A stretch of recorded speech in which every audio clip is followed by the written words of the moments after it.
Welcome back to Highly Respected. I'm your host, Scott Greer. We've got another incredible episode today for you guys, and it is Valentine's Day, which I know most of my listeners are not going to be celebrating because they do not want to reveal themselves as fake selves, out there having any interactions with women. I know most of you guys are saving your first kiss for marriage, just like some of these great departed users from Twitter. So you guys are definitely not involved in that.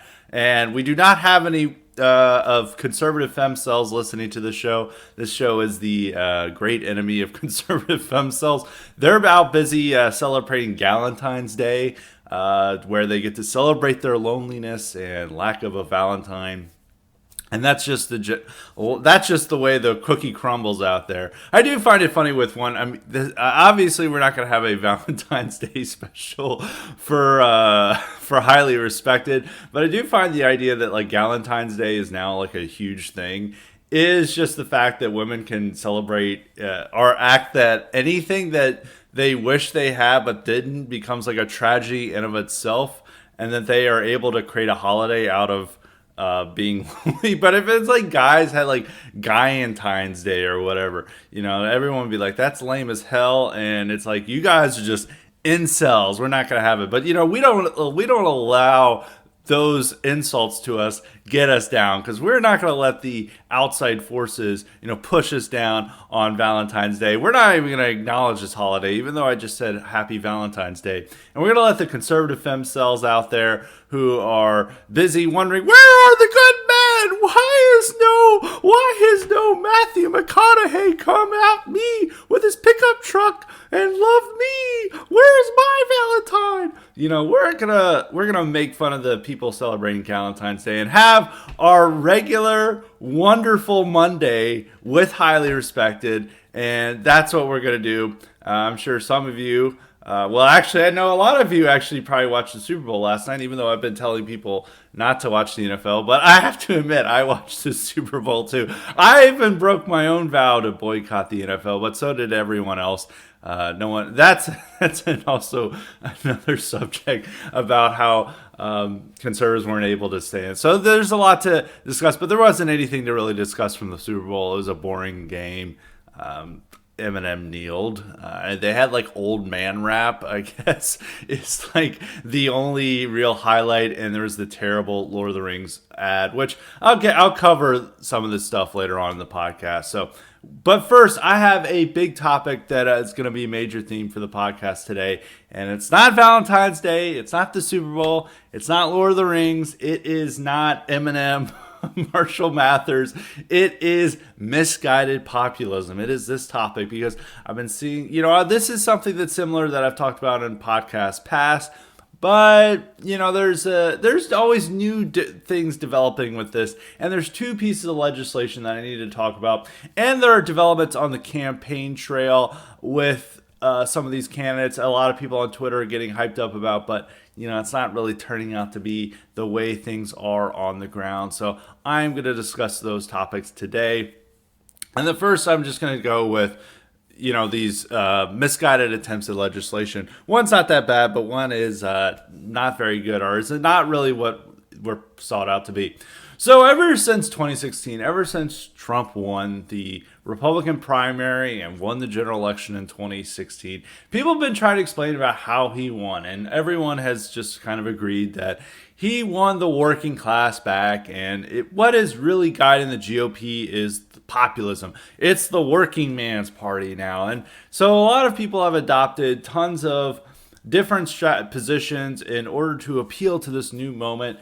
But most of them are forgetting what actually motivated Trumpism in 2016, and they're pretending it is something that it was not, that it was something about family tax credits, or it was about industrial policy, or it was about some grand rejection of classical liberalism, and many other things, and they're overlooking the race and cultural and identity aspects of Trumpism, not only in 2016, but throughout his presidency and even into 2020, and what motivates his voters.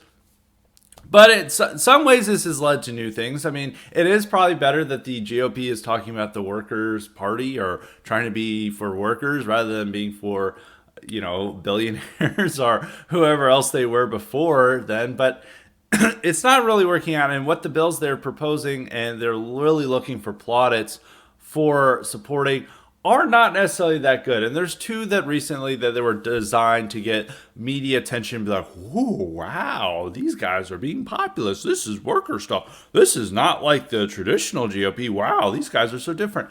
And there was two recently proposed. The first is a bunch of Republicans are supporting antitrust legislation against big tech. And people are like saying, I get all the arguments for this. I mean, big tech does have a lot of power. These companies need to be, it makes sense that people want to break them up and reduce some of their power. I understand that with antitrust legislation, and a lot of people get very excited about that. They're like, oh, wow, both Democrats and Republicans are coming together for this. This must be really good. And then you have to be like, if all Democrats are for antitrust legislation being used against big tech, does that really solve our problems with big tech? Because you have to remember, is like our main problem with big tech is that they're censorious, they're practicing censorship. They censor us. They are incredibly biased, and they are manipulating their algorithms to present propaganda from just one side of the aisle. And that we're now at this point that if you're banned from these platforms, you can't really survive in the modern world if you are censored. And these are our main problems. It's more of a freedom issue than a size issue. It's the fact that like big tech now has so much power that they can shut down our opinions and cast us out of public life if we run afoul of their standards. And that's our main problem. We want to solve big tech censorship. We want to make sure that they're not so biased and they're not discriminating against conservatives and they're not manipulating their platforms in order for Democrats to win elections, as they did in 2020 when they would just censor any information that Democrats didn't like, such as the stuff about Hunter Biden's laptop, and all the revelations coming from that, or even just stuff about the immigration and the border. If Trump ran an ad and they're like, oh, he said something about Biden's immigration policy, and Biden's like, this is racist, and they would censor that. And it's we wonder how the 2020 result happened, and yeah, it was due to big tech manipulating their platforms in order to ensure that Joe Biden won the election. They didn't want to repeat of 2016, and so that's mainly what we want to solve. But the antitrust legislation, it is breaking up these companies. It is not what they want, but it leads to side effects that a lot of people probably wouldn't be excited about. I feel like one thing is that consumers would actually be pissed off about a lot of these things. There's an infamous Twitter user that some people don't really like because he free thinks too much. He does a lot of free thinking, and that's Richard Hanania. I retweet him. Some people get really bad if I retweet Richard Hanania. No, I get there's some YouTube comments is like, you need to quit retweeting Richard Hanania or I'm going to keep calling you Scott Queer. And it's like, okay, I guess you're going to still have to call me. I guess that's a huge threat that you're throwing at me right now. But he had a good point about this when it's like this antitrust legislation is that, a lot of people actually enjoy the fact that you have these monopolies. There are benefits to this in the fact that you're logged into all these sites, not having to create 30 different passwords and stuff, and then you're across the platform. It creates a much easier user experience or much more accessible user experience. And people like that. And also people like the Amazon Prime shipping and all that stuff. I know that people shouldn't love this stuff. I know that it's bad and people should give it off. But people should also realize that a lot of these populist ideas are going to piss off the average consumer who, and it is bad that there is so much ease and accessibility that people can be slobs all day, that they're just watching TV due to the ease of access that Amazon and Netflix all there have. But you have to remember that consumers do like this stuff. And some of the ways you do like the accessibility and ease of access, I'm using ease as access. That means the same thing as accessibility. But they do like that consumer experience that they have from what is come from these big tech platforms. And I have to remember is conservatives aren't particularly mad that if they log into Google, that'll allow them to log into multiple sites. They're not like, oh, I'm thinking about the mom and pop internet website that's doing this. Now, there are problems with this in that when happens with a lot of alt tech platforms, if you get banned from the Apple Store or in Google, and they will no longer provide your service to phones, that pretty much means that kills your business. And that's happened to every alt tech platform. That's happened to Gab able to figure it around it happened to Parler. It's happened to pretty much every alternative. That it happened to BitChute. And that kills their marketability and their ability to survive and thrive. Gab figured out a different solution, as I've always talked about. They were able to figure out another way to survive. And they're operating and thriving in their own little way. And so, but most of the other alt tech platforms are not doing as well. And also the fact that it's harder to access these sites on their phone. I know there's like a way to get Gab on your phone, but it's not as easy as all their platforms. But that does, hinder their ability to attract as large of a user base as they want. So theoretically, antitrust legislation should solve that, because not everything is in the hands of Google and Apple when it comes to like what's on your phone. They control well over 90% of the market with that. I think it's even more than that combined with both of them. And Google controls like over 90% of the search market, or there's another term for it, but like the internet search market. And so it would be nice to have these. And you can also see them being in DuckDuckGo. You'll see a more uncensored search history. There was something funny the other week. It's like somebody typed in is like, what is American culture about? And it gave you a very politically incorrect 4chan answer from 4chan. I'm not allowed to, it's not a YouTube friendly way of saying it, but you can go on and find the internet memes about that. But that's like Bing that was giving you that search history. So it'd be nice to have these alternatives. But at the same time, you have to realize is that the same people are operating these tech platforms, and they still will agree to the same bullshit since progressive standards that they're already implementing on the major platforms. And the people who are pushing this all demand that. Like the person who's now running, who's really pushing this stuff at the FCC, the new chairwoman appointed by Joe Biden, Lena Khan, who's not even really, she's only a little bit older than me, which is like, wow, maybe I should be running the FCC. But she, and a lot of like populist think types were really excited about her. I think some of it was due to shared South Asian ancestry more than policy. That she was in there, and they're like, oh, she's gonna bring the hammer down to big tech. And then she looked at all her policies and like, yeah, big tech needs to censor more, and we're gonna make sure that they censor more, and we don't want them spreading any more hate speech and misinformation. And this is a top priority with her goals, and that she wants to punish big tech for allowing hate speech and misinformation to go viral on their platforms. And this is why she wants to target them and to subject them to antitrust litigation and legislation, and create more rules on them in order to ensure that they censor more. This is the whole purpose, and this is why Democrats are about this, is that they're supporting these ideas because they think that big bad Facebook with its monopoly is manipulating people into being neo-Nazis with all the hate speech they have on, and they pretty much ignore how Facebook has made their platform the most censorious. Like, you cannot say anything. Like, you can be a normal average boomer out in Oklahoma and you just say something like to your friends or a joke, and you could get banned for that. It is so easy to get banned from Facebook, but they still run ads as like Facebook is like a hate monger central and we've got to shut it down. And that's why what they want to break up these big tech platforms is they feel that they're serving as incubators for hate speech and misinformation. So they would, you would create, dozens of Facebooks and Twitters, and people say, well, I could create more competition. Well, that's true, but all these companies would still operate in the same way that Twitter or Facebook and YouTube are operating. They'd still have the same standards. They'd still have the same rules. And maybe the real people who are promoting alt tech right now are the ones who are dedicated to free speech. The people like Give, Send, Go, or who just got recently shut down by hackers, temporarily shut down by hackers.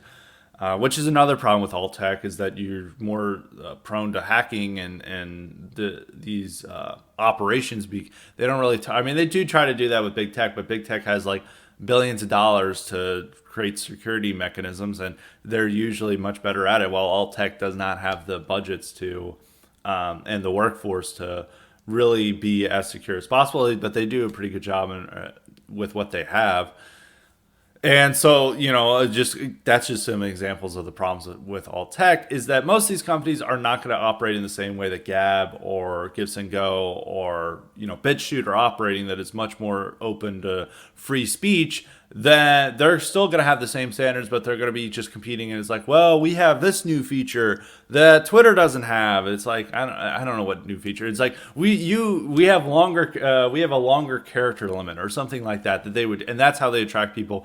It would not matter about free speech, and it just like break up this stuff. And now you have like multiple competing forums, but they're all operating on the same standard, because what's the real thing that we need to do with tech censorship is to revise Section 230 of the Communications Decency Act. I hope most of the listeners know this. I think it's now become a common parlance to mention Section 230, but it's to revise that to better protect free speech and to make it explicit in the rules of that if these platforms will be granted publisher immunity from publisher liabilities, is what Section 230 does. And what they mean by granting immunity from publisher liabilities is that if a newspaper publishes something wrong or defamatory, I guess it'd be libelous, you could be able to sue that newspaper. But if that happens to like Twitter, they're just the one publishing it. They're, immune from those publisher liabilities.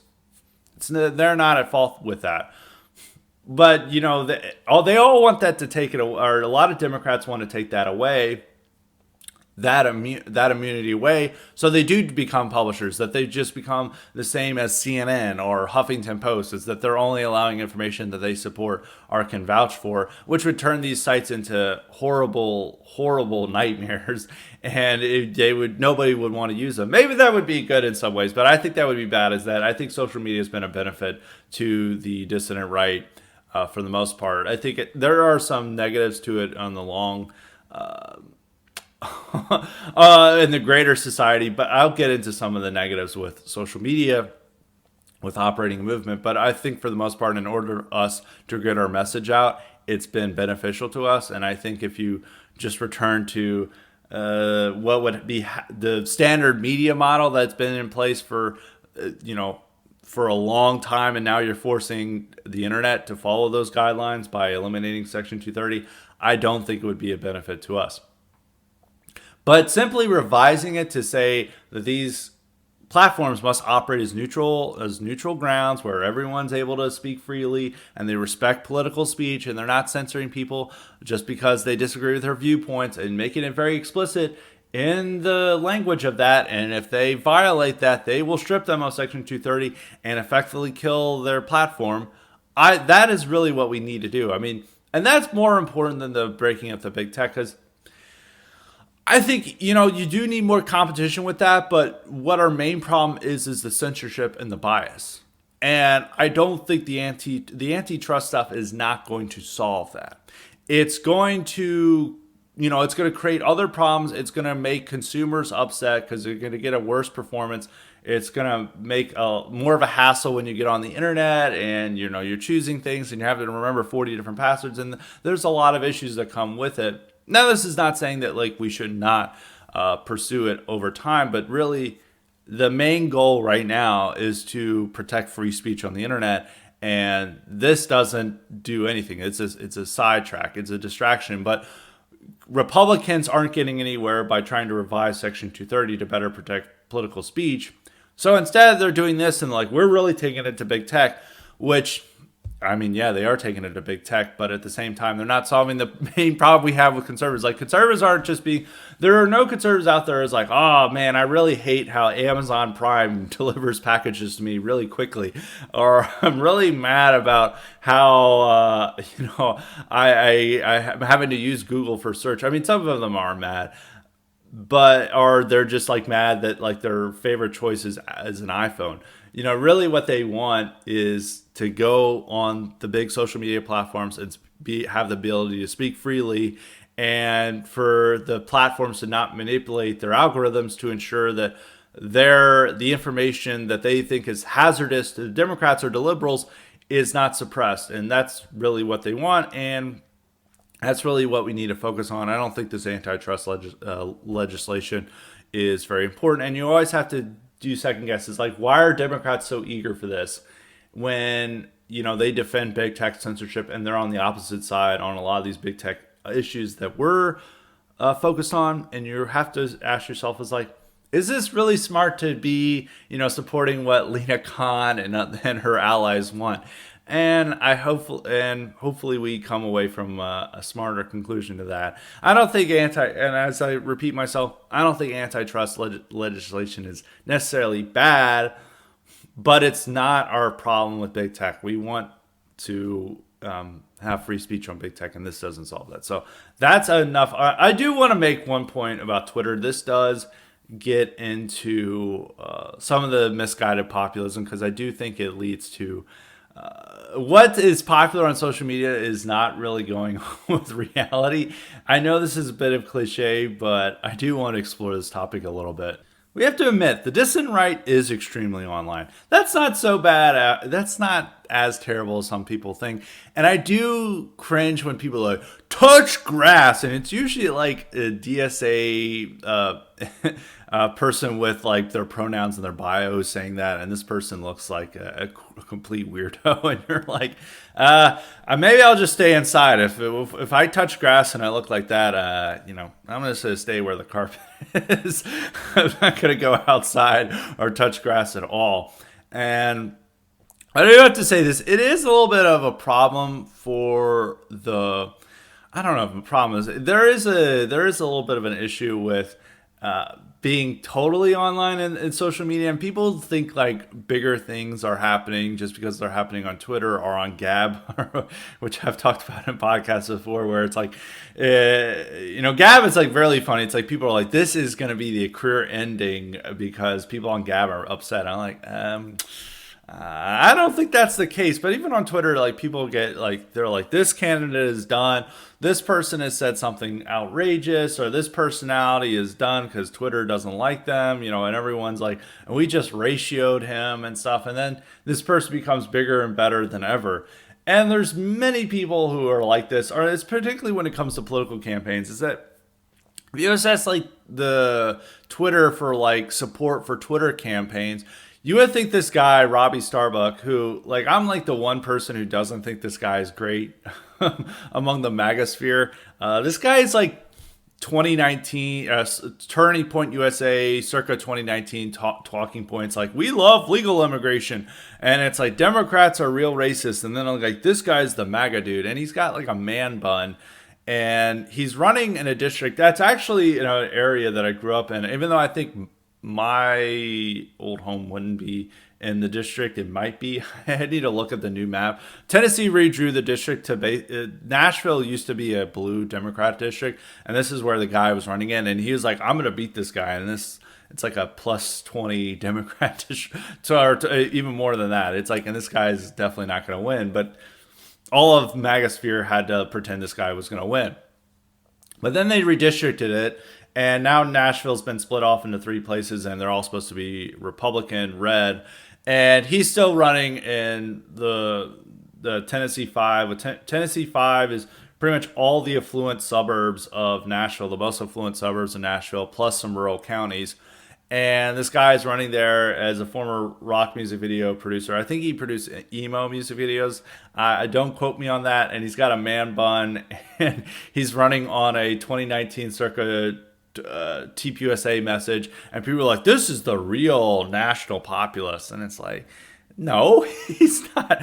And people got really upset because Trump endorsed somebody else who's not really great either. Nobody in this race is going to be great, but I really just don't like Starbuck.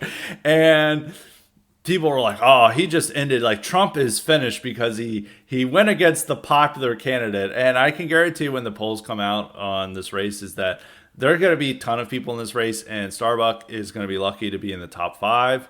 He is not going to be at the forefront. But if you looked on Twitter, just based on all the personalities tweeting support of him, pretty much all of them don't live in the district. You would think that he's like well ahead at 60%. He is like got this in the bag. He's got this primary, like the whole district is excited for him, but that's not the reality of it. He could be doing a little bit better, but I would bet money that he's not going to win the primary. I could bet money that he wouldn't even finish the top 3, but that's based on Twitter. And it's the same with a lot of these other candidates, is that people get really hyped about a candidate and they start promoting him and they're like, he's going to win. I even remember this in 2016 with Paul Nehlen. This is before Paul Nehlen went really off the rails. But in 2016, people were like, Paul Nehlen is definitely going to win. He is definitely going to win the primary against Paul Ryan. And then he got 14%. And it was really pathetic. And then people later on were like, he's definitely going to win. He's saying all the things the alt-right wants to say in 2017. He's definitely going to win. He actually only did slightly worse when he had been banned from Gab. It's like, you have to remember is that he got banned from Gab in 2018 for doxing Ricky Vaughn and had been calling for mass violence and like mass executions and stuff. But he, only did slightly worse than he did before in 2016 when all Twitter was like, he's going to win. So it does give you a false impression of what like people really care about and are getting into. And this is like very true for liberals and stuff. And they always think that like Trump's always going to lose. He's never going to win a chance. And then in reality, it's not. And so it's not just a right-wing bubble. It's a bubble for everywhere where people have these issues. And it's a really big problem for Democrats because they keep talking about how, people who are really appealing to the people to the folks on Twitter, they're not doing that well in primaries and campaigns. And then like the guy that they all think is racist and evil, and they thought like Joe Biden was a racist, actually turns out winning these campaigns, and he's winning them on issues that people on Twitter are not caring about. So it's like a problem all over the place. I don't think it says, I feel like the Republicans themselves are, everyone ratios them, attacks them, like especially with like Kevin McCarthy, and it's like Kevin McCarthy is going to have to resign in shame over this ratio, and it's most likely he's going to be the next House Speaker.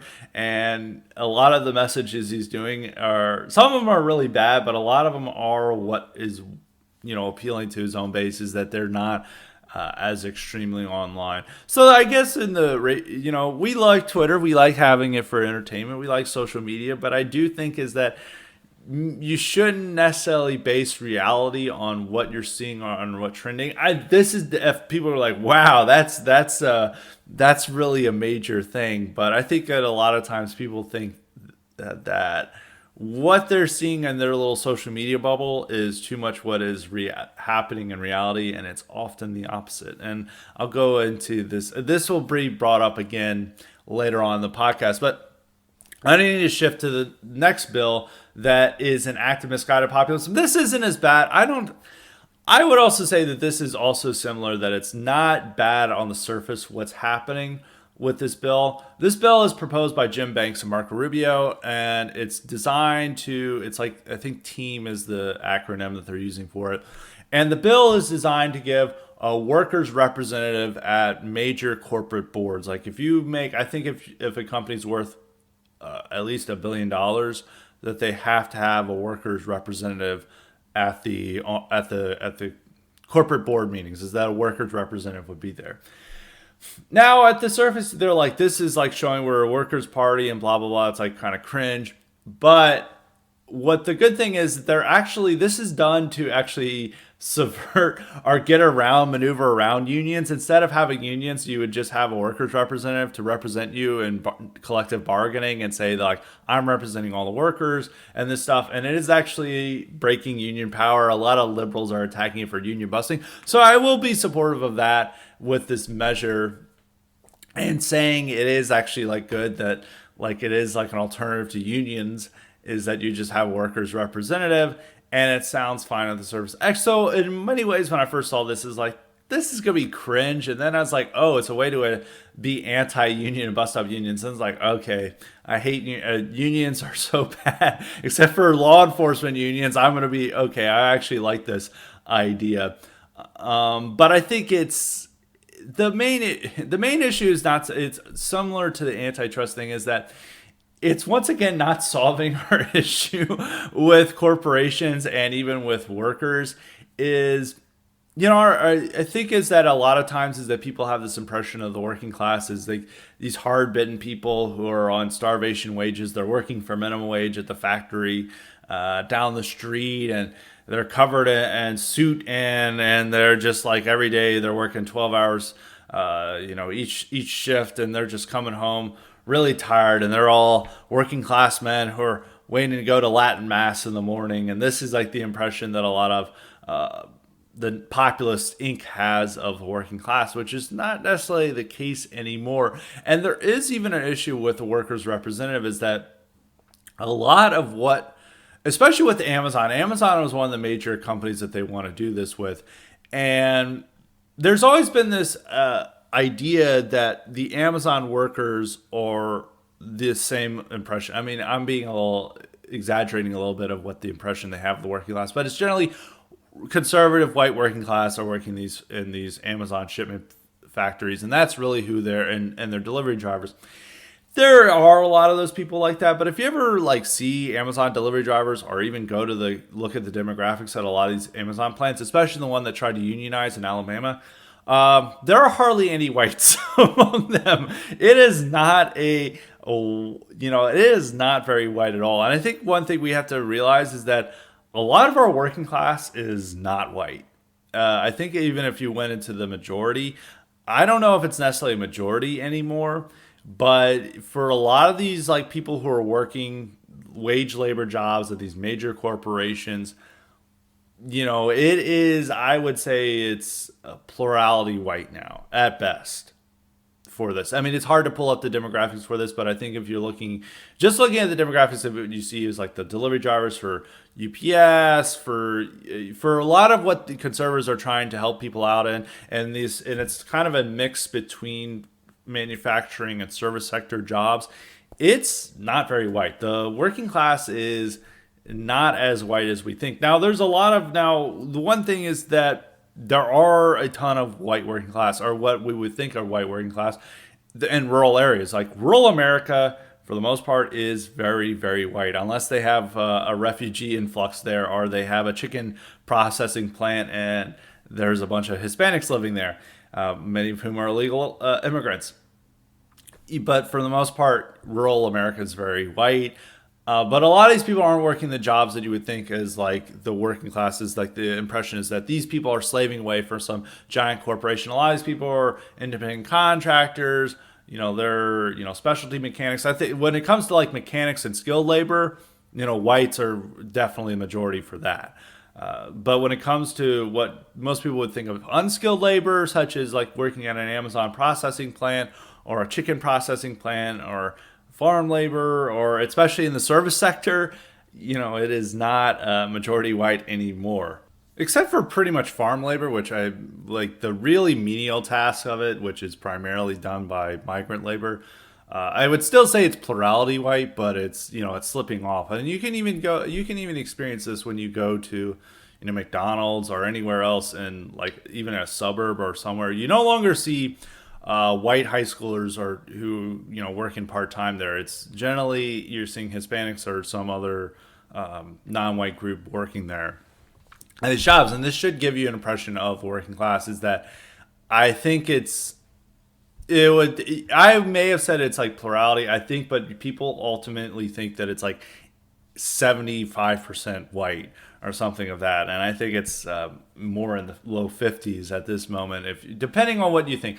Like I said, for a lot of skilled labor, it's very overwhelmingly white, and some certain industries it's very white still, and it still fits to, I think, the stereotype or image we have of the working class. But when it comes to retail and service sector, I mean, that is much of what the working class is. Even though people want to be denied, it's like, oh well, when I think working class, you have to be working in a factory or traditional blue collar trade. But it's like somebody who worked, like I said about those girls who worked at a Robex and they messed up the financial analyst's order and gave his kid an allergic reaction, and then they cussed him out and had the dispute, and then they got him arrested. If you guys remember that story, it was from New England, New England Robex. Everyone in that clip who was on the service side was non-white, and then that guy was white. But those people, you wouldn't think of those people as working class, but that is a lot of what the working class is now. And that's not to necessarily be anti-working class or, and it's like we still, we need a lot of these people, and we still, especially skilled laborers and many other aspects for that economy are to survive. But you have to admit this aspect of it is that that is a part of the working class, and that's really what you're standing up for. And so you'd have to think is that at Robex, if they had a workers representative or at their company, it would be representing girls like that, and they would be demanding like a lot of times that workers representative, depending on what company they're working for, they would be demanding like like company paid for gender transition surgery. They would be demanding greater support for Black Lives Matter and all these like left-wing social issues, much less than they would with like workers bargaining. And in some places, they like, if you look at a lot of the service sector, and people are complaining about the decline in service. And I have to admit, like, I worked retail. Like, I understand you get terrible customers. And when I worked retail, I was like, I hate this job so much. I want to make sure that I never have to work at this ever again in my life. And throughout high school and college, I worked at retail jobs, either at a pizza chain or a grocery store. So I understand like people working through that, and they get terrible customers. And so I want to understand that point. But you do have to admit that it's like you are getting worse customer service now than at any point. A lot of this is that they aren't hiring people or they can't find people to hire. But those workers who are there know that their company is desperate for workers and they don't have to work as well. And they're bargaining chips. And so you really have to worry, it's like, do I really want to make sure that Robex workers who are doing a terrible job at their job, I guess I'm singling out Robex just because of this one example. Do you really want to ensure that they're making like $20 an hour? Is that like a victory for national populism? No, it's not at all. So it's like they get $20 an hour to give your kid an allergic reaction to, and they don't feel sorry about that. I don't think so. That's not what we're supposed to be about. But a lot of Populist Inc. likes to talk about the multicultural, multiracial working class, and this is what we need to be about. So they wouldn't mind that. They would actually be excited, like, whoa, it's all only plurality white? Like, let's go. Oh, I can't wait to talk about industrial policy with these Hispanic workers who are ready for the Latin Mass, to go to Latin Mass with me. This is going to be so epic. And so that's a lot of what these people are like. They think that it's like blacks, Hispanics, and whites all joining hands to stand up against woke capital. And a lot of the workers are actually the most fervent supporters of woke capital. And that's another thing is like they mistake a lot of what the drive for capital. A lot of populist income mistakes what the drive for woke capitalism is. They imagine that it's like evil corporate executives, like, oh, we're just so liberal and we love Black Lives Matter, and I always check my privilege, and I'm going to impose transgender ideology and Black Lives Matter on my hard work, on my based workers, just to make them evil. And I just dyed my hair pink and I'm transitioning. And this is what they imagine like the corporate boardroom is like. When really, in fact, it's like you can see like the wokeness. Whenever you go and do a retail shop, you can get like your order taken in, and it's like somebody who's double masked, pink hair, the voice. You're like, I'm not sure if this is a man or a woman, and it's just like, well, let's go. This is what it is. But this is the person being oppressed by woke capital. A lot of woke capital is driven by workers themselves in some of these places, or they driven by certain departments that they have, either the marketing department or the HR department. like a lot of the boardroom still votes Republican, and they're really just responding to whatever they think will make life easier for them. Is that there's not really a commitment to this ideology from a lot of these people. They're just doing whatever will make life easier, and then it'll make their workers or their non-white workers happy in particular. And that's what they do. It's not this evil capitalists coming together to impose gender ideology and critical race theory on their based workers, even though in some cases it may be that case. But I don't. If you go to your nearby, if you go to some of your retail shops or like your nearest Chipotle or whatever, if they're not staffed by immigrants who are having trouble speaking English, you're generally going to encounter the people who are very excited for woke capital and for allowing Black Lives Matter masks to be company policy. So that's what you will see. But going back to the multicultural working class of Populist Inc. imagination. Populist Inc. absolutely thinks that the workers' representation thing is a great idea. I don't think it's a terrible idea. I think it's much better than the antitrust, especially when it's appeal. I just don't like the fact that Marco Rubio is behind it, because Marco Rubio, they're always like, oh, he's now the working class senator. He still supports mass immigration. He still supports unlimited war. He still supports all these terrible things that we hated him for all the way back in 2013. He's just now pretending that he's standing up for workers, which even this, it's like, it's a way of screwing over unions, but I support that. So I like that aspect of it. But it's not something you can campaign on. No one's going to be excited by this idea. It's like, we're allowing workers' representation at boardrooms. And some people, a lot of workers are like, well, we already have a union. And then you have to explain about why it's better. And I think it is better. It would even be better for the workers themselves just to have that representation. And that's even a lot of ways about how like unions in Europe work. It's generally a union within the company, and they have representation at the boardroom, and it's not as so much of this.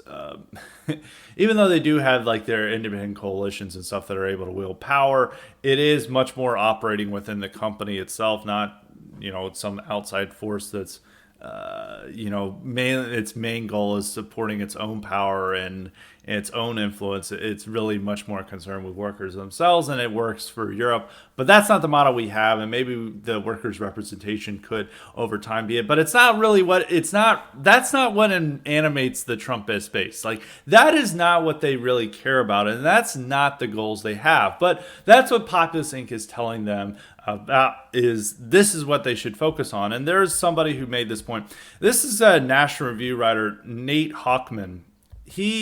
For some reason, people have turned this guy into like anything he writes, like, wow, he is so smart.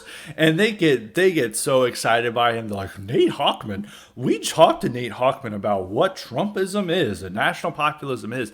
And there's been at least like 5 profiles on this guy, or anytime that you see a profile about post-liberalism or the new right, for some reason they always interview this guy as like this wunderkind, and we love this guy, he's like so smart. And then I look him up, he's just like an ISI fellow at National Review. He's not very young. He's like 23, 24. And it's like, why is this guy some like towering intellect? It's like all these ideas are like, were already like not fresh or not original even by like 2018 or 2019, but it's repackaged by this kid who, when he talks, he sounds exactly like Ben Shapiro. That's one thing, is like, it's a sort of Ben Shapiro-esque person, and he is about as much charisma, the weird kind of autistic charisma of Shapiro, but he's not an insightful person at all. And he's writing for National Review, so it's like ultimately it's putting like a respectable face on Populist Inc. But people are always like gush over this guy for whatever reason, even though these takes were old and stale by the time of 2018, 2019. And it's all like, misunderstanding Trumpism. And he definitely gets this with this tweet thread he has. It's like, Republican successes in 2024 requires a delicate balancing act post 2022. The coming congressional GOP majority will need to A, adapt to reflect the priorities and interests of the multiracial working class coalition that they will need to put together in 2024, and B, not be insane. And then he complains about how he's like saying like you don't need to return to Paul Ryan agenda. It's like whatever, that's fine. And then he's like, on the other hand, some of the leaders of the wing of the GOP that has the most potential for building a worker-friendly agenda tend to act in a way that alienates millions of the Americans that the party will need to win to cobble together a viable national coalition. And it's clearly a swipe at Marjorie Taylor Greene and people like that who are really what the base likes. And it's like the funniest thing is that all these people think that, JD Vance and other things. Like, I'm actually more pro JD Vance than a lot of other people, but I think there are a lot of problems with his campaign. And I think it's that the type of personality he's trying to attract is like a lot of his policies are good and stuff, but he doesn't. A lot of what his style and personality is, it's not what the base wants.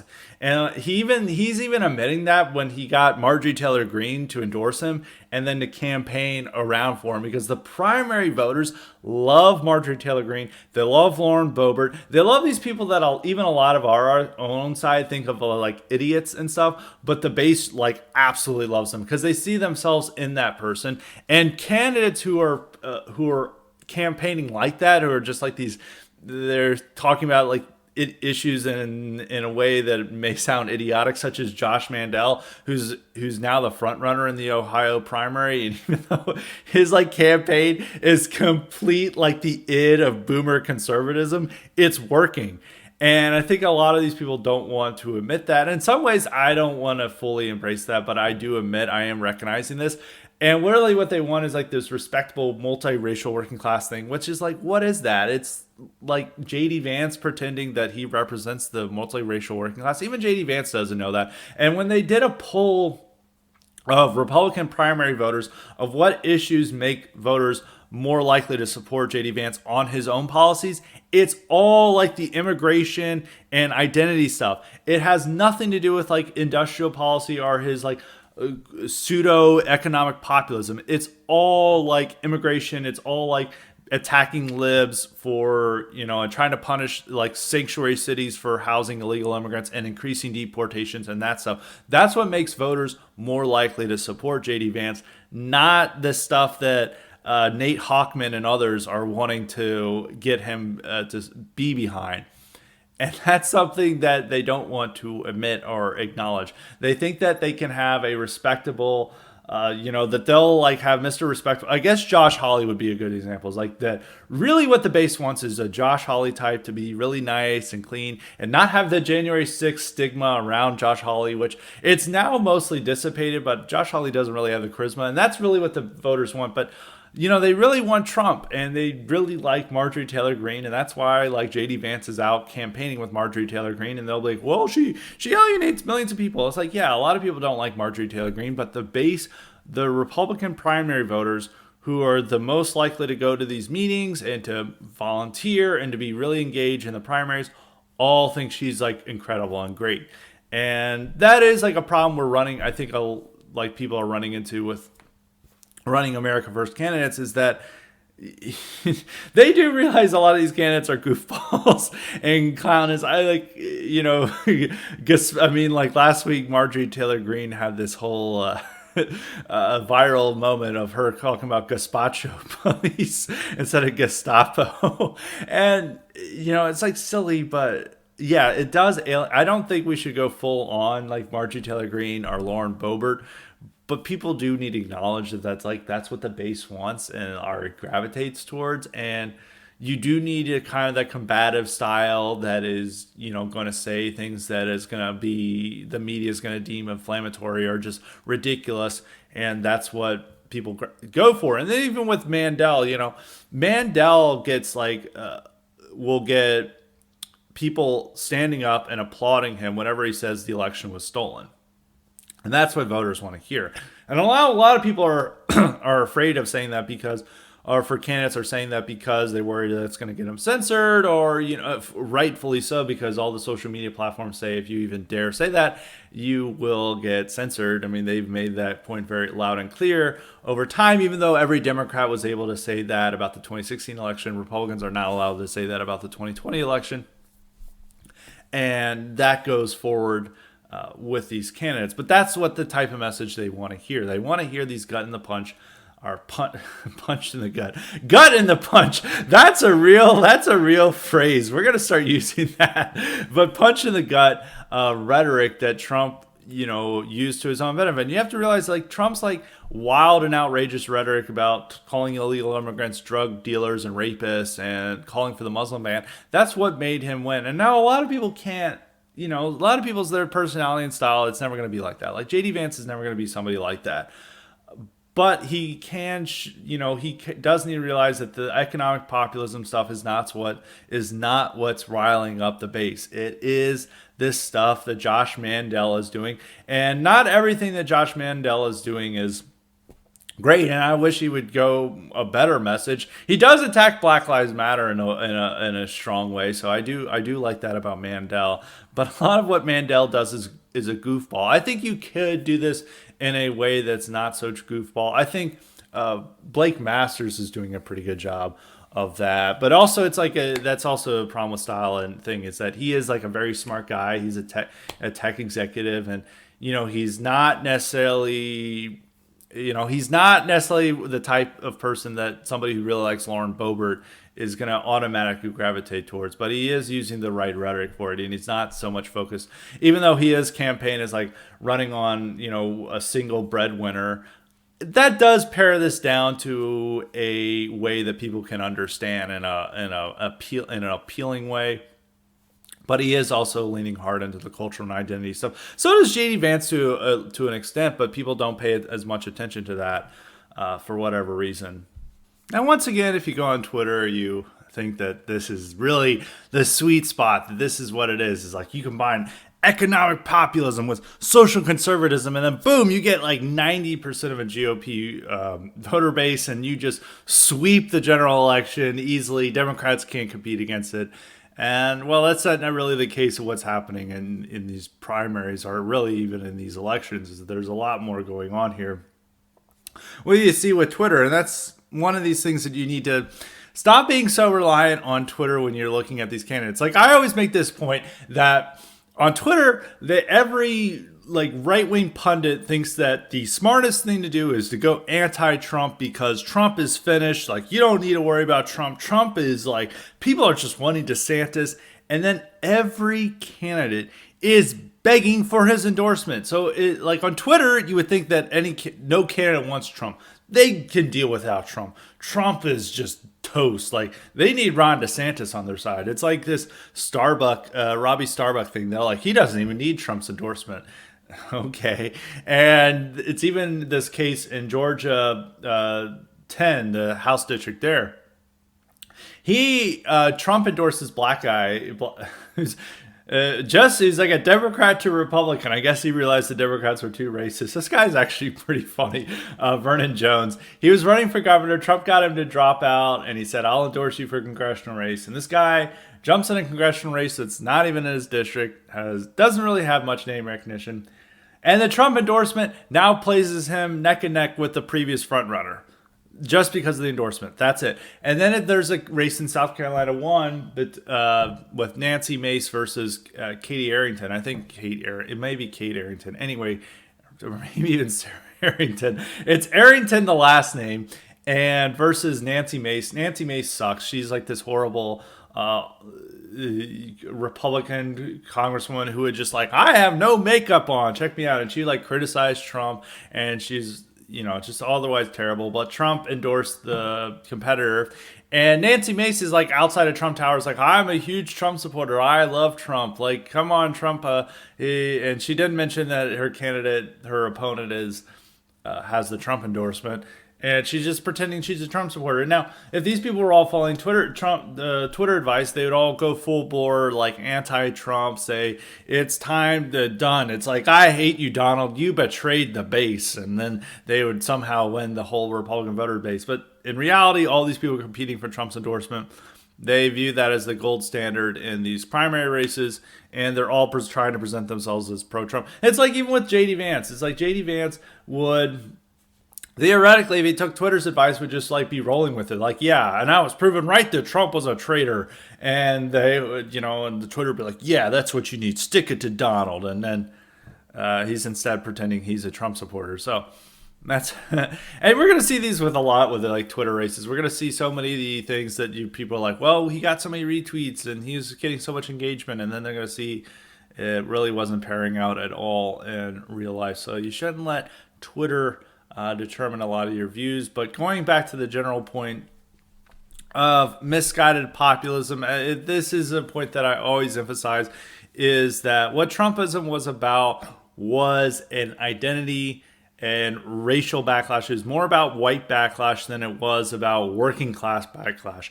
And the idea of a multicultural, multiracial working class doesn't make sense because people have a lot of that multiracial, multicultural working class has completely different interests and odds and agenda. Like black workers who are, working at McDonald's in New York City or Washington, D.C., are very different from, skilled mechanics working out in Kansas, skilled white mechanics.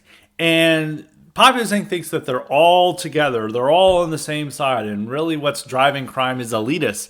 Like that's always the funny thing when Populist Inc. will just it's not it's a class war, not a culture war, and they'll always put like the billionaires are putting us against Antifa and BLM, and it's like I think the billionaires are all backing Antifa and BLM, and no one's backing us. It's like they're not turning us against each other. It's that they're all Antifa and BLM are on the side of elites. There's no difference between them. There's no reason to link up. And it's the same with this working class idea is that those people are like the white mechanics in Kansas are completely different from the black fast food workers in Washington, D.C. or Philadelphia. They're not all on the same page. They're all not some universal working class that's ready for family tax credits. They have completely different agenda items and interests. And Republicans, Populists ain't trying to convince themselves that they're all in the same working class is just it's just preposterous. There is no universal multicultural, multiracial working class that's all together.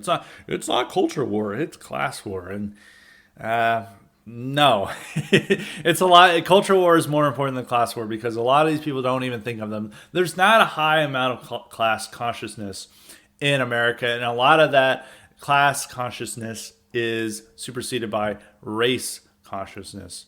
And even though a lot of whites don't want to admit that they have any racial identity, they're just individuals. Racial consciousness comes out when they're choosing their neighborhood they want to live in, what schools they want to do, and where they're going to walk around at night. That's when it kicks in, and that a lot of this stuff is not important. It's not like, oh, I just got mugged by the liberal elites. It's like, no, they got mugged by by a magic American. Like they understand this stuff, so it's not like really pitting it against each other.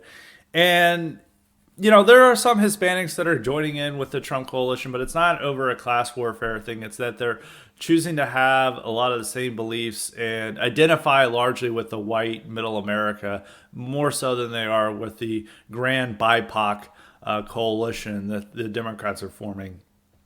So I don't, it doesn't even work on a political scale. People think that this is like, oh, this works on in elections. It hasn't so far. It's just like white Republicans saying this stuff to prove that they're not racist, and that's really what most of it is. And it's also done for a lot of these pundits to get profile pieces where liberals are like, I thought he was racist, but then he said the multiracial working class, and I realized that he's not a racist. And they're just like ooh and ah over this like 24-year-old idiot who's repeating stale takes. And that's what most of these profile pieces are. So it's not a serious election strategy. It's not a real political strategy. It's just a strategy to get more puff pieces for Marco Rubio or ISI fellows at National Review. And ISI is Intercollegiate Studies Institute. It's the fellowship is generally one step above an internship where you're actually getting paid in writing. So I wouldn't necessarily call it an internship, but it's not necessarily you should be more suspect about people who are just like random ISI fellows and they're giving points and they're completely unoriginal, and then people are like, whoa, wow. Yeah, that's my thing. But that's like the same with like pop music in general. It's like Sohrab Amari and other people who are have more credentials are in the same boat. So you really can't single out just some young kid going with the same thing. It's just a little weird that the mainstream media seems very interested in writing profile pieces of this one National Review fellow. But on that note, I think it's with misguided populism is that really we really need to reorient to this stuff to what actually matters to us. And when it comes to big tech, it's about protecting free speech. Breaking up big tech would be nice and doing this, but the overall point is to protect free speech and get ourselves a place in these platforms and to ensure that we have access to the town squares of our day. And when it comes to the workers' reputation and woke capitalism, a lot of this is like conservatives learning to use cultural power on its own and making corporations respect us. Conservatives, right wingers, whatever term you want to use, rather than hoping that the workers' representation will do that, or it's like the bargaining rights. It's like, no, people are. We did not. The Trumpist moment was not about bargaining rights. Okay, it was not about workers' bargaining rights. That it's nice idea. Like I don't think it's like a necessarily bad idea, but it's not what we're about. And really, when we come to these corporations and workers, is that we simply don't want our corporations to have our whole entire manufacturing base in China or in Mexico, or to be importing millions upon millions of immigrant labor to come here to replace American workers. That's pretty much it. That's what we're mainly concerned with. It's much more nationalist in that, and we don't necessarily want to return to 7-day work week and they're all working 12 hours a day and there's no safety regulations. Like we're not like wanting to return to that, but. And we don't really have that situation. Is that there's so many safety guidelines and much more workers' rights than like 100 years ago, or at the time that the populist thing thinks the working class is still frozen in. We're not about that. We're not trying to return to that. But the main important point is about the American nation and ensuring that its manufacturing base is not in a hostile power, and that we have more of our manufacturing base here, and that we're not allowing corporations to claim that they need to import millions upon millions of immigrants here who will then stay here and ultimately transform America into something it's not. And that's really what we need to remember. And that's the main point with this stuff, is that misguided populism, the national part should always outweigh the populist part. And the populist is especially with Trump, was more style and appeal rather than a set of policies. The Trump's populism had more to do with WWE than it did with social democracy or these types of left-wing ideas that all the Populist Inc. wants to incorporate. No, the populism came from that Trump imitated professional wrestling. And none of the people who are trying to follow this lead and try to turn it into policy solutions understand that it's all dorky wonkery that appeals to no one, but it does give you puff pieces, and it does ensure no one calls you racist, and that's important enough for aspiring political pundits. So that is my conclusion on misguided populism. The national part is much more important, and it's about identity issues, not economic issues. Identity is more important than economic populism. So now I will go on to our wonderful cognitive elite question. As a reminder, you too can get the power to ask me questions if you sign up for the cognitive elite option at Highly Respected Substack. And that's at highlyrespected.substack.com. And you should also sign up for the IQ supplements at Highly Respected Substack if you haven't already. Been a lot of great episodes. We're going to have a terrific episode this week on my favorite subject, heavy metal music. So I know a lot of listeners like, oh, I love this. And a lot of listeners are going to be divided on that, but you should enjoy it. It's one of my favorite podcasts I've recorded in my nearly 2 years of podcasting. So now to the cognitive elite question. This one comes from Tom. He asked, Scott, you said a few weeks ago that there would not be war with Ukraine, but it looks like a war in Ukraine may break out. What is the situation now? Have you changed your mind? Not every highly respected take may turn out to be 100% accurate, but we still don't know. I think it is more leaning to, I read a very convincing thread from a Russian expert that was shared by a lot of our people on our side, showing how it is likely that Russia is going to make a move. I would say this, like, America is definitely not going to get in.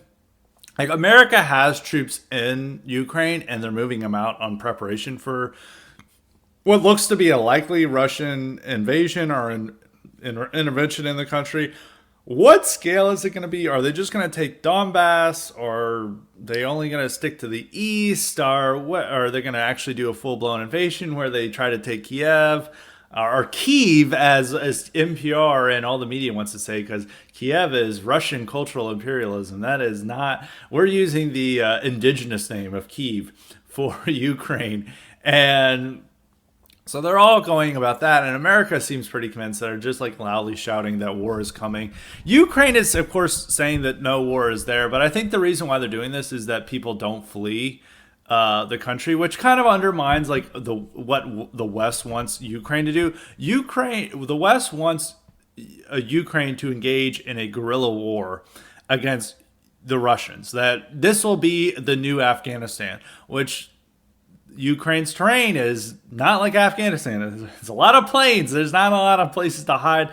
I mean, you can't have a guerrilla invasion, but also a lot of the Ukrainian population is still sympathetic to Russia, especially among the ethnic Russians there, and even a lot of the Russian speakers, which not every Russian speaker is ethnically Russian, but it's a little bit complicated. But a lot of the ethnic Russians would be happy about that, about a Russian invasion. A lot of the Ukrainian population is just not going to give a shit about the Russians being there. As long as it doesn't interrupt their lives too much, they're just going to continue on. They're really expecting, and what the Western media is they're expecting like these 51-year-old white collar office worker spinsters to wage a guerrilla war against the Russian military. And it's like, no, they're not. Like there are going to be nationalists who are going to hold out to the bitter end and try to wage one, but I feel like the most of the population, whatever happens, they're going to shrug their shoulders and continue on. I mean, their current government they have is wildly corrupt and doesn't really have much popular support. I doesn't necessarily think they're going to welcome Russia as liberators, but I think in a lot of cases they're going to be like, this sucks, but oh well, we'll just move on. I don't think it's going to turn out to be a guerrilla war, or they're going to flee. And the main reason is that Ukraine is trying to tamp it down is he doesn't want his whole population to flee to Poland and throughout the Eastern Europe. He's like, no, war's not going to happen. Just be calm. America doesn't know what's going on.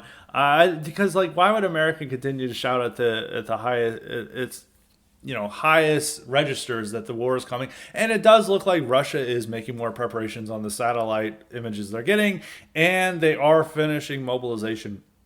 Another thing you have to think about is that Russia, I think that initially Putin did this in order to intimidate the West or a lot of Europe into Ukraine into concessions, mainly that they would refuse to join NATO, and they would start a working relationship with Russia again, and they would slowly go back into Russia's sphere. That's not working out. The West is not giving Putin any concessions, and they're very clear that these aren't real concessions. The stuff they want to do is like, we'll do some weapons negotiations and stuff, and it's like they don't really give a shit about that. They want guarantees about NATO membership, and they're not receiving that. And the West is not giving them anything, so they're like, they have this whole troop movements, they have this whole troop mobilization along the border.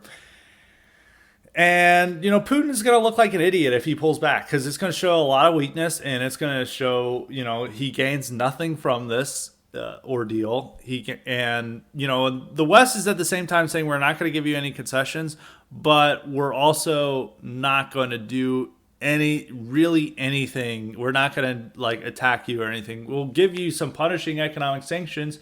And even Germany's government, which is very friendly to, or not very, but fairly friendly to Russia, they're saying, we're going to have a unified response against Russia. But Russia, holds the keys to the kingdom with Germany, because Germany's energy supply depends on Russia, and so does a lot of other Western European countries. So I don't know. By the calculation, I don't think Putin doesn't necessarily want to annex Donbass. There was always a convincing argument is that he's then going to be responsible for all their government services and the pensions and all of these things that come with the state. And, Russia's not made of money and they may not want to take this burden on, but it would be popular among the Russian population. And he would also lose face among his own people if that he pulls away from this. And he's prepared all this time for this. And unless Ukraine makes some concession or strike some deal with Russia, I do think there will be some type of limited strike. There will be some type of intervention into Ukraine on Russia's part. Now, because I mean, I know Putin. What else can Putin do? Putin is just like, okay, psych. I was just playing about these troop movement. I'm pulling back, and it's like, for no gain. Like, why do you do that? And it's like you moved all these men there for no reason, and it's also going to look bad for his population. For Russians, it's going to look bad on the world stage. And he's just calculating whether. I think he's right now just calculating whether Russia can withstand the economic sanctions that will be placed on them for going into Ukraine. There's still a chance he may pull back because he may feel like the sanctions may be too much. Or, I think he's trying to make sure that Germany and other European countries that they're closer, have greater economic relationship with will pretty much do nothing. So we'll see. I think it's more leaning that there's going to be some type of intervention is the best way to say this, because this could just be they go into Donbass. There's pretty much there's hardly any hostilities exchanged because the whole population there is pretty much on the Russian side. They annex Donbass, and that's all that Putin does. There could be some situation like that. Maybe they occupy a little bit more territory. It could be something very limited, and we'll see whether it's a full-blown invasion or not. I'm still maybe a little skeptical that they'll be driving to Kyiv. But we could be mistaken. Maybe next week. Maybe by the time of next Highly Respected. I think they gave February 16th as the day, and that is this week. So maybe by the next week, we'll see Russian takes in Kiev. And they'll be calling it Kiev again. They will not be calling it Kyiv. So we'll have to see about that. We'll keep an eye on it. I may do an episode on the situation next week, depending on what happens. So you got to stay plugged in for every Highly Respected. But that's it for today. As I said, we'll have an incredible IQ supplement for you guys later this week. So be on the lookout for that. And make sure to subscribe to Highly Respected's Substack so you can be up to date on your IQ supplements and get the intelligence boost you need. And also to make sure to subscribe and like to Highly Respected's videos on YouTube. So until next time, stay respected.